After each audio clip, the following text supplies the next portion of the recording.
Gather around. It's time for the show to begin. Ladies and gentlemen, this is... Hey everyone, my name is Jason. Hi friends, it's Desiree Josen.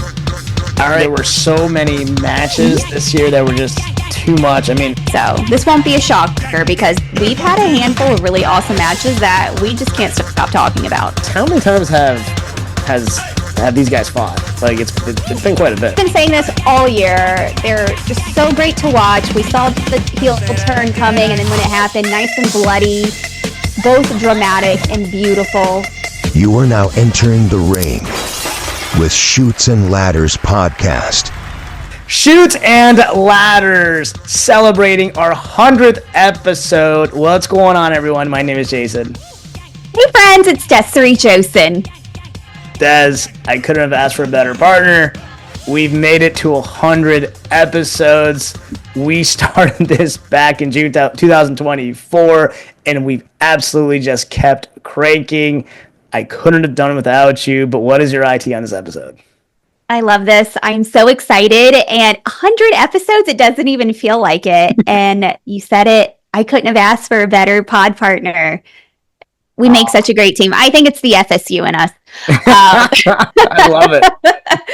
But who would have thought? Two friends that met in Tallahassee that said, hey, we like wrestling. And then years later, we just start randomly talking to each other about this and said, let's just do this for fun. And it's still fun, but so much more has happened out of this too. I couldn't be more grateful. Absolutely. And we're going to go over some of those things now. But let's just start off with this. What have been some of your favorite episodes?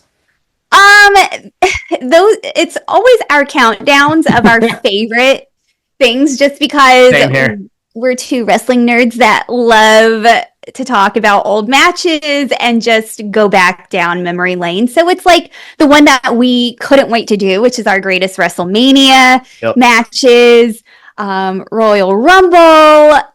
It's just even our Get to Know You episode, which was, that one was just us talking about ourselves and why we loved wrestling. So it's those that I love. And that's literally what I had on here too, was specifically the Countdown of Manias and Royal Rumbles. The other one that just stood out just because it was the very first episode, and I really do think it set that foundation, was the WrestleCon review, which actually you did. So I was more just asking questions. I didn't have much to contribute, but that episode, I couldn't have, I don't think we could have picked a better first episode to kind of kick this podcast off. Same. I felt like that one, I talked a lot. However, I feel like it brought out a lot of us getting really excited about meeting and just being a part of this and just loving the sport as much as we do. 100%. All right, cool. What are some of your favorite moments of the podcast? I love when we started doing surprise countdowns and not telling each other. And then okay. We would either have like the same one in the same slot, or you would assume I liked one, but I completely threw you off in the same way. I'm like, oh, he's going to pick this one. And it was completely not even on the list. That's a great answer. I actually didn't think about that, but by far, that's by far one of the coolest things. So mine actually is honestly just collaborating with you. And I genuinely mean it from the bottom of my heart. And I say that because we said this many times before. We both work full-time jobs. A lot of times, work is a grind. Not that, I love my job and I love my coworkers and stuff, but this is a job in itself too, but it's fun. So anytime that, on the drive home, at the drive home after the gym, wherever the case is, I get to think about some of the podcasts. So I'll randomly call up Des and say, hey, what about this? And then I'll get what she has to say. And what's really cool is I may have an initial idea and then Des will contribute to it and it comes out way better. So just, again, I will always say this. I couldn't have asked for a better partner because, and here's the thing, this is rare.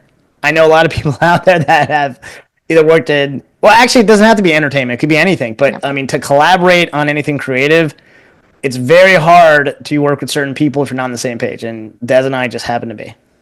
I couldn't agree more. It's just we have really good synergy, and it's a good friendship. That I think that's what it is. Our foundation is friendship, and then there's obviously respect, but then we understand we're going to have our own opinions, but we know there's always a boundary. But I always have your back. You're always going to have my back, and we're going to do what's best for us rather than what could benefit something else. So I think at the end of the day, it's like what is going to be more beneficial for us in the long run than some short-term satisfaction. So yeah, no, you hit it right in the head. Absolutely. And what's funny is it was actually brought up to us that we don't argue a lot. And I actually thought that was funny. Because, again, a lot of these news shows, I think that's what they're looking for. I know ESPN did that for a long time, too. I always thought it was corny. And, listen, if we were to disagree on anything, we're shoots and ladders. We'll go ahead and shoot from the hip, but we always do it with respect. And ironically, it's actually very low. We actually end up having the same opinions on a lot of things. So it just kind of just works out.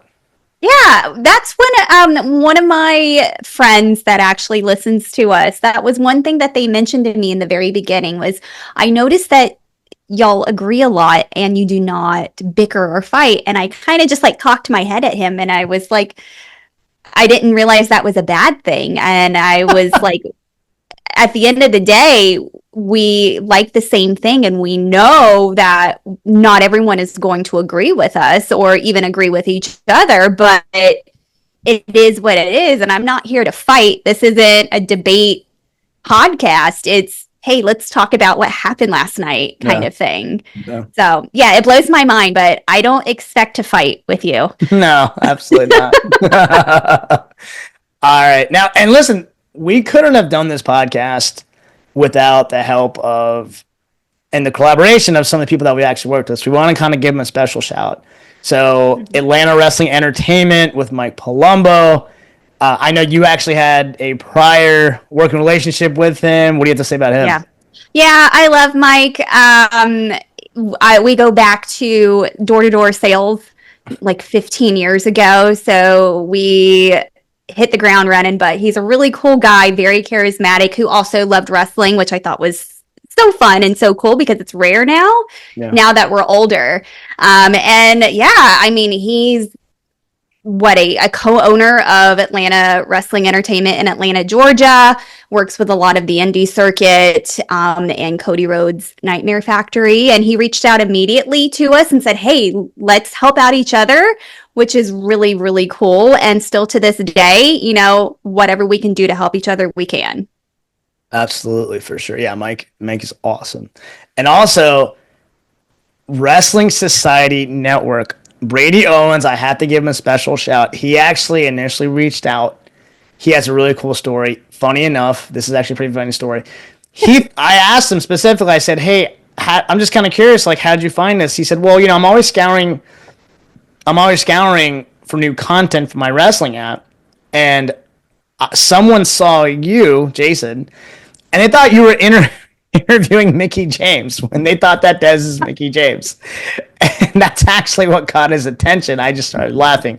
We ended up having a cool conversation, all three of us, obviously in a group chat and text, and special shout because he created the opening to the show. So a lot of the cool graphics and stuff that you see is from them, Wrestling Society Network. Please download the app. If you're a wrestling fan, you're going to absolutely love it. It is nonstop wrestling. It's been an absolute honor that they wanted to bring us on and how much they actually support us. Absolutely. Yes. That network is found, I think, on multiple platforms, and our show is on there with tons of other shows. And I believe they have some old WWE Vault matches and episodes and documentaries and anything wrestling related. You can find them online. So check them out if you love wrestling. Absolutely. And another shout we have to give out is Edgar Avila of Snug Wrestling. Des and I actually took an interview with him months back, but that was a lot of fun. Oh yeah, I loved him. I still watch his live streams today.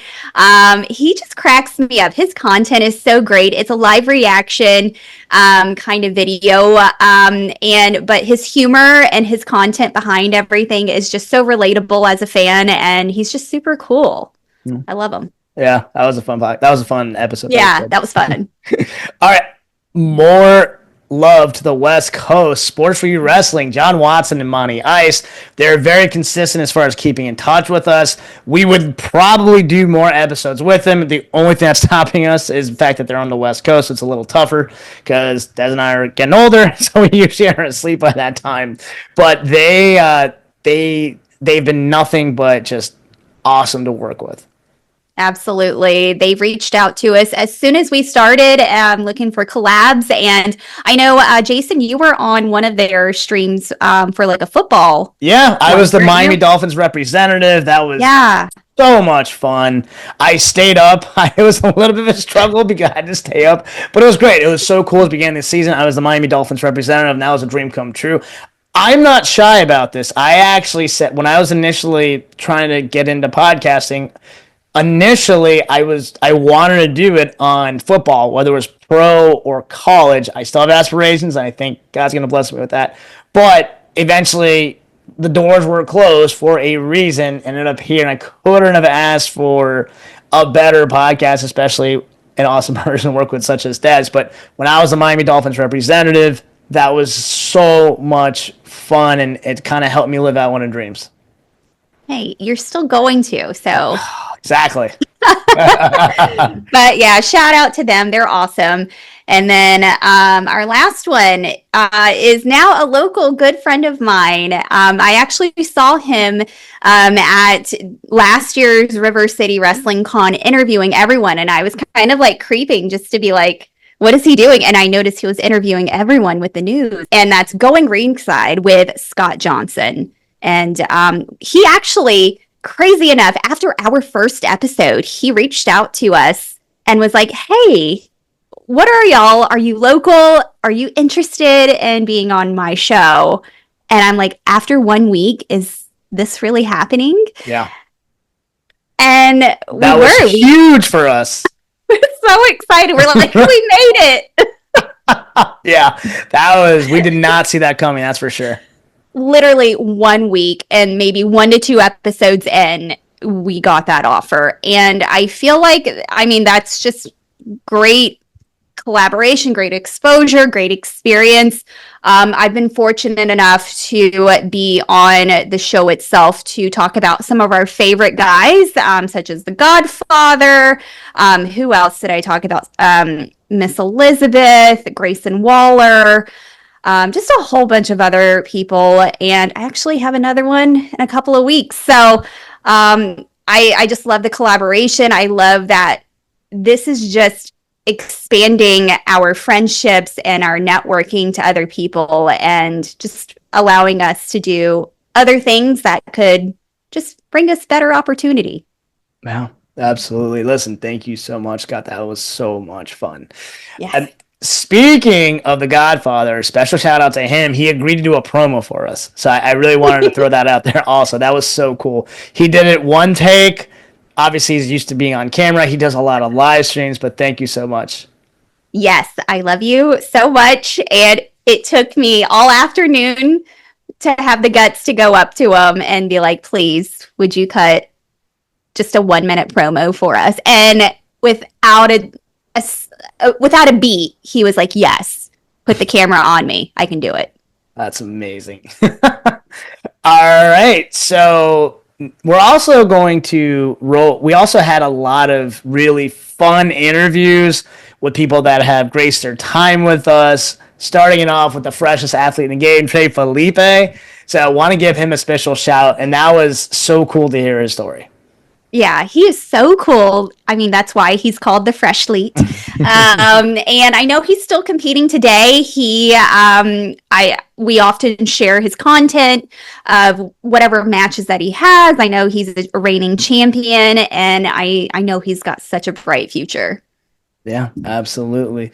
Oh, and how can we? Speaking of Miami Dolphins, when I said I was representative, we got Merrick Brave twice. on this podcast. He's a co-owner of Black and Brave Wrestling with Seth Rollins. I've always said he's been our special guest host. I still say that to this day. I've been following his content for years on thefinsider.com, and the fact that he was linked to our podcast and the fact that he graced his time and came on twice. Thank you, bro. Thank you so much. That was so much fun to deep dive into what he's got going on. Thank you so much. He is the coolest guy. So nice, so knowledgeable. And the fact that he's a co-owner and they're booked out for Black and Brave Academy for, I think, 2 or 3 years now, which is insane. And what's really awesome is they are now part of the WWE ID program, which is huge. So it just gives them that even more credibility, even though we already know that they are. It just gives them that extra oomph. And he's amazing, and we hope to have him back on. 100,000%. Absolutely. And last but definitely not least, we kicked off our very first episode with WrestleCon.